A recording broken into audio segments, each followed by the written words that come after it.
Oi, turma! Animados?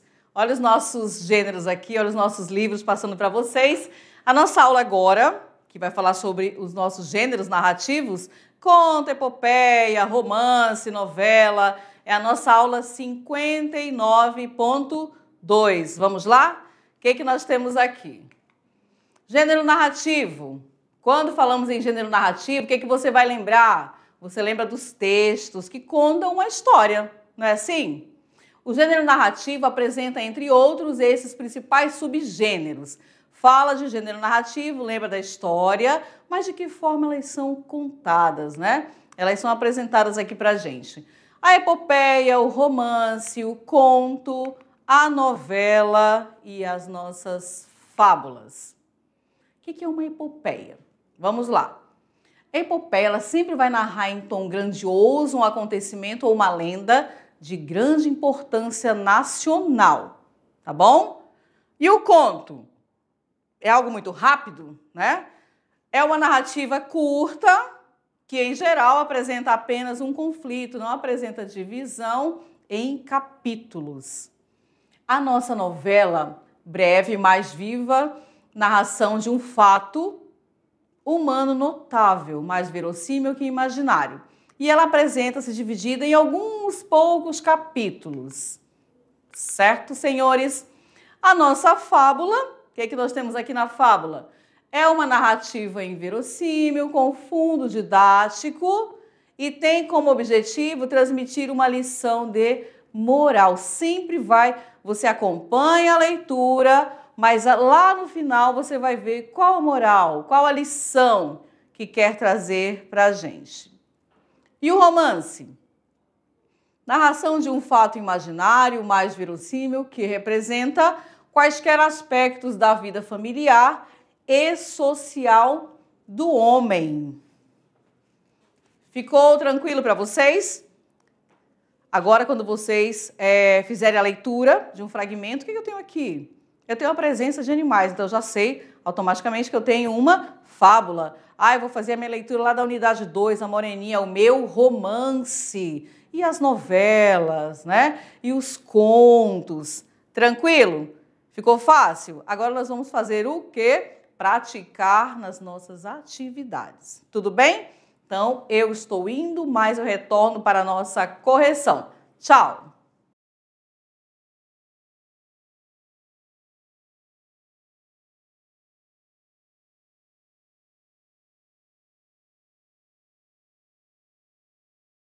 Olha aqui, já vamos para a nossa atividade, né? Conseguiram fazer todas? Quem leu, fizeram em grupos, em duplas? Vamos ver aqui a nossa primeira. Nós já vamos começar com a cabra e o asno. Então, eu já sei o que eu tenho aqui. Viviam no mesmo quintal, a cabra ficou com ciúme, porque o asno recebia mais comida. Fingindo estar preocupada, disse: que vida sua, quando não está no moinho, está carregando o fardo. Quer um conselho? Finja um mal-estar e caia num buraco. O asno concordou, mas, ao se jogar no buraco, quebrou uma porção de ossos. O dono procurou socorro. Se lhe der um bom chá de pulmão de cabra, logo estará bom, disse o veterinário. A cabra foi sacrificada e o asno ficou curado. Moral da história, né? Quem conspira contra os outros termina fazendo mal a si próprio. Olha aí que forte, né? Então vejamos, reconhecemos no texto o gênero textual. Boa, né, gente? Nós temos aqui na letra A uma crônica, B uma novela, C uma fábula, D um conto, ou na letra E nós temos um romance. Não vou nem perguntar muito para vocês, que eu tenho certeza que através da primeira leitura vocês já... Opa, essa daqui, fábula. Parabéns, vamos para a próxima. Leia a fábula A Tartaruga e a Águia, do escritor grego. Uma tartaruga pediu a uma águia que a ensinasse a voar. A ave tentou dissuadi-la. Voar é completamente contrário à sua natureza. Mas a tartaruga suplicou e insistiu ainda mais. Então, a águia pegou a tartaruga com suas garras, levou-a até bem alto no céu e depois a soltou. A tartaruga caiu nos rochedos e se espatifou. Depreende-se da leitura da fábula a seguinte moral. Fez a leitura, venha para cá. Letra A. Os artifícios dos maus não escapam à perspicácia dos mais sensatos. E aí? B. Muitas vezes o esforço vence o talento natural, quando este se torna a indiferença. C. Quem concebe armadilhas para os outros se torna o causador de seus próprios males. D. Muitos se recusam a ouvir os bons conselhos que lhes são dados. Azar o deles. E a letra E. Aqueles que têm uma natureza má prejudicam até mesmo quem os ajuda. Você pode voltar, né? Não tem problema, faz aquela leitura, uma segunda, uma terceira leitura. O que vocês marcaram aí na sala? A, B, C, D ou E. Olha lá. Muitos se recusam a ouvir os bons conselhos que lhes são dados. Azar o deles. Vamos embora. Aqui nós temos a nossa questão 3, capítulo 1, óbito do autor. Algum tempo, hesitei se devia abrir estas memórias pelo princípio ou pelo fim. Isto é, se poria em primeiro lugar o meu nascimento ou a minha morte. Suposto o uso vulgar seja começar pelo nascimento, duas considerações me levaram a adotar diferente método. A primeira é que eu não sou propriamente um autor defunto, mas um defunto autor para quem a campa foi outro berço. A segunda é que o escritor ficaria assim mais galante, mais novo.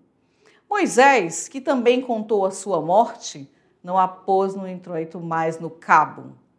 Diferença radical entre este livro e o Pentateuco. Então, olha lá, Memórias Póstumas de Brás Cubas, né, Machado de Assis. Contribui decisivamente para o efeito expressivo do texto o fato de o narrador exagerar em sua letra A. Construção verbal paratática. B. Estruturação argumentativa antitética. C. Utilização de elipses e zeugmas. Já vimos, né? Lembra das elipses? D. Exploração de recursos sonoros. Ou a letra E. Uma mistura de variedades linguísticas. E aí?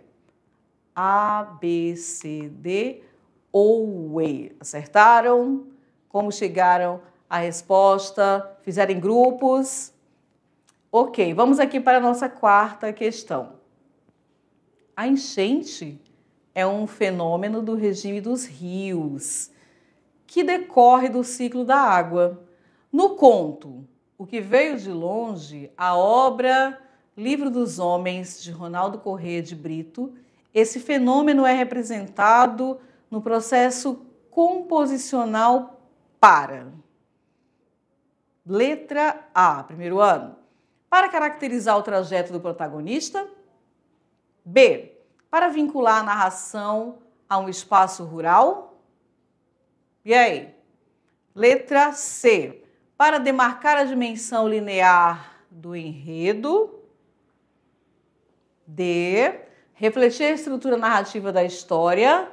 Ou a letra E. Para enfatizar o conflito e o desfecho do conto.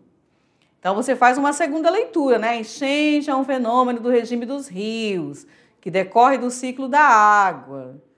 E aí, A, B, C, D ou E? Para refletir a estrutura narrativa da história. E o nosso decolando? O que vocês conseguiram fazer no nosso decolando. Vamos ver. Olha aí o que nós temos. Como se vai de São Paulo a Curitiba, guardando com a viúva as deferências devidas à idade, a moça não declinava um instante do firme propósito de governar sua casa e dirigir suas ações como entendesse. Constava também que Aurélia tinha um tutor, mas essa entidade era desconhecida. A julgar pelo caráter da pupila, não devia exercer maior influência em sua vontade do que a velha parenta. Então vejam bem, o romance, já vem dizendo pra gente, né? O romance Senhora, de José de Alencar, foi publicado em 1875. No fragmento transcrito, a presença de Dona Firmina Mascarenhas como parenta de Aurélia Camargo assimila práticas e convenções sociais inseridas no contexto do romantismo, pois, letra A, o trabalho ficcional do narrador desvaloriza a mulher ao retratar a condição feminina na sociedade brasileira da época. E aí? B, o trabalho ficcional do narrador mascara os hábitos sociais no enredo de seu romance. C, as características da sociedade em que Aurélia vivia são remodeladas na imaginação do narrador romântico. Tudo bem até aí? O que nós temos na D? O narrador evidencia o cerceamento sexista à autoridade da mulher, financeiramente independente. E a letra E? O narrador incorporou em sua ficção hábitos muito avançados para a sociedade daquele período histórico. Você pode fazer a leitura, né, novamente, não tem problema. Não compreendi, são longos, né? Eu volto e refaço a minha leitura. A, B, C, D ou E. Então, o narrador incorporou em sua ficção hábitos muito avançados para a sociedade daquele período histórico. Conseguiram todas as questões? E aí, vamos conversar aqui um pouquinho. A primeira, a segunda, a terceira e a quarta, tranquila? Encontraram? Vocês perceberam que de cara a nossa primeira já veio ali com a presença dos animais e já tem uma lição. Então você já identifica o quê? Uma fábula. Você já vai direto para a alternativa, nem perde tempo. Qual é a ideia? Quando você for fazer o Enem, mesmo professora, eu sempre digo, é só daqui a 2 anos, não tem problema, você começa a treinar desde agora, você ganha tempo, porque são muitas questões, percebem? Então, fui lá, já percebi, já vi do que trata o texto, já vou direto para as minhas alternativas, ok? E o nosso decolando, bom também? Conseguiram? Acertaram? Todos acertaram todas as questões, então, parabéns. E como nós estamos aqui de clube de leitura, turma, saímos já da unidade 1, né? A nossa marca de uma lágrima ficou bem marcado para vocês. E agora, moreninhas, já tiveram acesso? Já começaram? Lembre-se que tudo passa muito rápido. Quem aí da sala já conhece Augusto, Carolina? Porque a moreninha, o que aconteceu ali? Vocês vão contar, vamos aqui para a tela. Então, nós temos, na nossa unidade 2, a moreninha.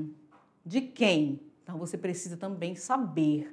Joaquim Manuel de Macedo. O que aconteceu? Quem é a moreninha? Qual o espaço, tempo? Então, a moreninha é o principal romance da fase introdutória do romantismo brasileiro. E até hoje é um dos mais conhecidos representantes da nossa prosa romântica. Por que será? Alguém já se fez essa pergunta aí? Por quê? Ai, professora, eu nem comecei ainda, mas vamos lá, não deixem ali só para pegar o resumo e opa, já entendi tudo. Seu enredo é centrado na história de amor entre Augusto e Carolina e registra o quê? Os costumes da sociedade carioca oitocentista. Então, nós já temos aqui, na nossa unidade 1, que nós trabalhamos a marca de uma lágrima, e falamos em todas as aulas, vinha um fragmento, os personagens. É um romance? Sim, é um romance. Por que que eu sei que é um romance? Hein? Depois da nossa aula, você já sabe identificar. E aí eu tenho aqui a moreninha, outro romance. Correto? Então, unidade 1 e unidade 2, trabalhando aqui os romances com os senhores. E o que nós temos hoje de mensagem para essa turma? Primeiro ano, olha só. O que Clarice Lispector deixa para a gente aqui? Eu escrevo para nada e para ninguém. Se alguém me ler, será por conta própria e alto risco. Eu não faço literatura, eu apenas vivo ao correr do tempo. O resultado fatal de eu viver é o ato de escrever. Viram só que forte? E então, o que vocês acharam da nossa aula, das nossas atividades, os nossos fragmentos ali? Falamos em conto, novela, romance, e não tem como não falar, né, assim, na moreninha, que é o que está presente hoje para a gente. E sempre trazer também a marca de uma lágrima. Todos eles vocês fixaram bem. Qual a mensagem, qual a temática? Ah, trabalhou a adolescência? Continua trabalhando ou não? Vai trazendo aí o quê? Esse enredo, ele nos convida a quê?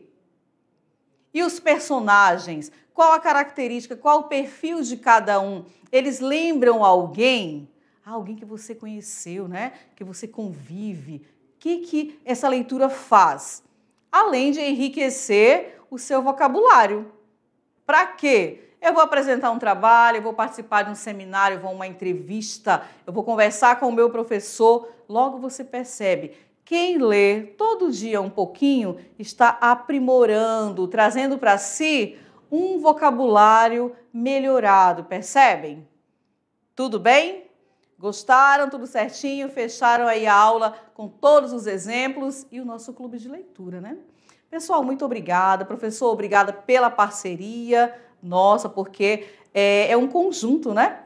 Eu faço aqui, professora Márcia também, minha parceira, vocês aí, a turma toda, e no final vai dando tudo certo. Tudo bem? Então, muito obrigada e até o nosso próximo encontro. Tchau!